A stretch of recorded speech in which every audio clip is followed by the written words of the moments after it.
ഇനിയും പിണറായി വിജയൻ അധികാരത്തിൽ തുടരാൻ ധാർമ്മികമായ അവകാശമില്ലാതായിരിക്കുന്നു. ഇടതുമുന്നണി ഗവൺമെന്റ് കേവലം ഒരു കാവൽ മന്ത്രിസഭയായി മാറിയിരിക്കുന്നു എന്നുള്ളതാണ് സത്യം. ജനങ്ങൾ ഈ ഗവൺമെന്റിനെ പരിപൂർണമായി തിരസ്കരിച്ചിരിക്കുകയാണ്.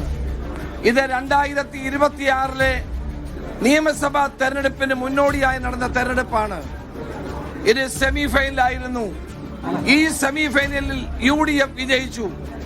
ഫൈനലിലേക്ക് ഞങ്ങൾ ഫൈനലിൽ കുതിക്കുമെന്ന കാര്യത്തിൽ സംശയമില്ല. ഇവിടെ കോൺഗ്രസിന്റെയും ലീഗിന്റെയും UDFന്റെയും മുഴുവൻ പ്രവർത്തകന്മാർക്ക് ഞാൻ ഒരു ബിഗ് സല്യൂട്ട് നൽകുകയാണ്.